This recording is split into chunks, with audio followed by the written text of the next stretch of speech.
I'm gonna kick it off with a dance party. You are not dancing until someone has given you the dance. Give it away now, go give it to someone. Dance to someone. You gotta give it, yeah.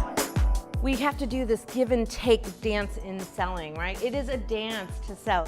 Going into it, I didn't really know exactly how it all worked with it being improv, but it was just some very eye-opening light bulb moments that I feel as if I can apply to work in my personal life. So it was, you know, a good 2 for 1.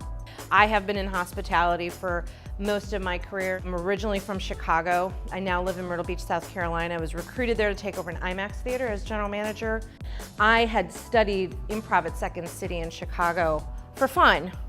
And it set me on my track in my career. It helped me see what my skill set was creatively. So it actually got me on a career path of sales and marketing. What we're going to do today is really take improv and apply it to active listening, and then how do we apply that active listening in the sales conversation? This is actually one of the best sales training programs that I have encountered. I've been through many throughout my career, but Gina is very engaging. She makes it fun. We're gonna focus on our listening skills to overcome sales objections. How do we get more collaborative in relationships and rapport and trust?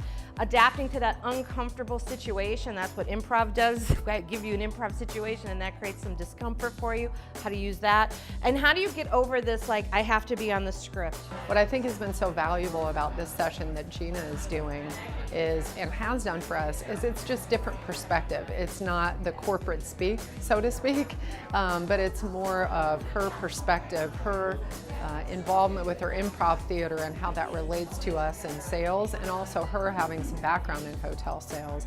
So we're gonna create these superhero personas for ourselves, but we all need to remember what they are. Gina is wonderful. She kept us engaged. Fabulous, fantastic, Judy! She kept it moving. Fabulous, fantastic, Judy! She worked us out. A lot of the activities that we did are activities that we can actually take back and share with our team. We have to constantly pay attention to things changing too, because clients change their mind, change their thoughts, change their needs, and we have to be able to consistently stay on top of what those changes are. When we get in front of an audience, we have to be able to win that audience over really quickly. We have to engage them, get their trust, collaborate with them, work together to create a show based on their needs, and we know what we're trying to get to, what results we're trying to create. It was just good things that to grow on, and you know, you learn one thing and then, you know, it's kind of a layer. Then another thing comes up and then another thing comes up. Everybody's going to actually move around the room like your race cars. I'm gonna call out random numbers, and those random numbers are the amount of cars allowed at your pit stop. The session was 3 hours, and I think initially when everybody sat down, including me, we were like, oh my gosh, this is gonna take forever. 3! It absolutely sped by so quickly because we were up and down, we were getting engaged. 2! Again, another exercise to create some collaboration. The one main thing that she taught us was to say yes and instead of yes but. When we use yes and as a philosophy in improv, we're talking about acceptance versus agreement. So we're gonna listen, and then we're going to validate by repeating what we heard someone say. The things that we need to focus on is listening.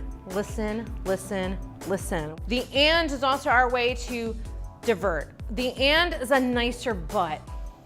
She got me thinking about the yes and the and versus the but and the although or the however. Yes. So I said, I would like everyone at our hotel to get a new iPad. Yes, you would like everybody at the hotel to get a new iPad, and you would need to talk to Tricia about that. I was very comfortable saying yes and I feel like the person that I was talking to felt a little bit more comfortable. Your part of the yes and is listening to the yes but and finding a way to turn their buts into ands. I think the takeaways have been just really how we approach sales. You know, getting off the script, no pun intended, that's what Gina's session on, but getting off the script and, you know, thinking about how to sell differently, how to talk to our clients differently, using yes and. When you say yes and, you're kind of pausing yourself. So a lot of times in sales, you're listening to respond, and I think yes and makes you pause and listen. You need to be able to listen with such intention that you are able to repeat back what you heard. Coming up with outside the box thinking to solve problems. You know, therapy sessions where we listen more and talk less so that we understand what the client needs are, and getting off that script where we're building our relationships with them and not going directly to the sale, but giving that time to happen after we build the relationship. Golden rule is treat everybody the way you would want to be treated. Platinum rule, treat everybody the way they want to be treated.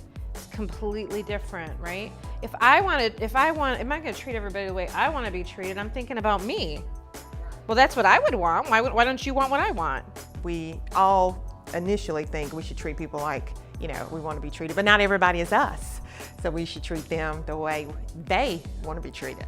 What I want you to do right now is write down a challenge or an obstacle or a sales objection or a problem that you want solved. On your next piece of paper, you're going to write down an object. You're going to solve one problem with at least one object, and then you're going to present it to the group. We were up and we were interacting with each other, and she just made it fun. Decide who's going to make the presentation. Not bored, not one time. Kept wanting to hear more and more, or do more. I didn't really have any idea as to what the session was going to be about, and I thoroughly enjoyed it. Not boring at all, and just a lot of great takeaways. We did a lot of things today. We did yes and, we did superheroes, we raced like race cars, we did therapy, we solved problems, we did a lot of stuff. So use this, continue to use this when you get stuck. Great takeaways, great class. I think Gina is awesome in what she does. And you can tell she loves what she does because she kept us very, motivated, engaged, and uplifting.